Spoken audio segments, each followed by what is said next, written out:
В особняке на севере Лондона каждую неделю повторялась одна и та же сцена. На белом дубовом столе лежали учебники по алгебре, исписанные красными исправлениями, а рядом сломанные карандаши.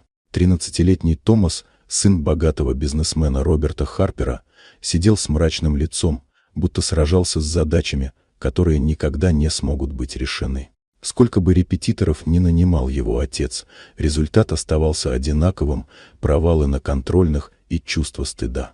Роберт, человек, привыкший к безусловным победам, не поднимал голос. Но его холодная тишина была для сына тяжелее любых упреков. Томас жил с мыслью, что подводит отца и самого себя. Все изменилось, когда в доме появилась новая работница по имени Грейс. Женщина среднего возраста, из простой семьи, устроилась в особняк, чтобы поддерживать порядок. Ее не брали туда ради знаний, но именно она оказалась тем человеком, кто сумел пробить стену отчаяния мальчика. Сначала это произошло случайно.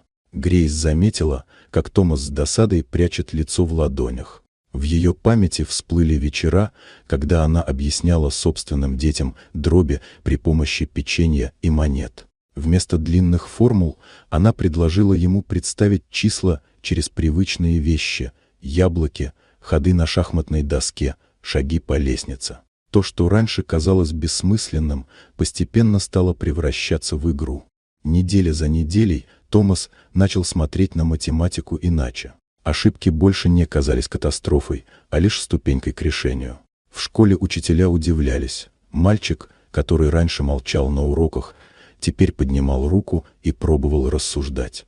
Когда в очередной раз пришел табель с неожиданной оценкой B по математике, Роберт был поражен. Он не мог поверить, что все это — заслуга Грейс, женщины, которую он едва замечал. Но однажды, заглянув вечером в библиотеку, он увидел, как сын смеется, решая задачи вместе с ней, двигая фигурки по шахматной доске. Впервые он понял, что успех рождается не из давления и денег, а из веры и терпения.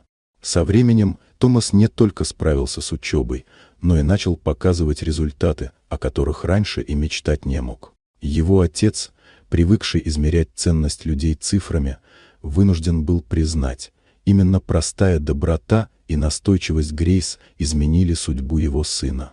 Годы спустя Томас стал инженером и часто повторял: математику ему подарила не наука, а человек, который научил его верить в себя. А имя Грейс для него навсегда стало символом того, что настоящая сила в поддержке и человечности, а не в богатстве. Вот такая удивительная история. Дорогие друзья, если вам понравилось видео, поставьте лайк, а также подписывайтесь на канал, впереди еще много интересного.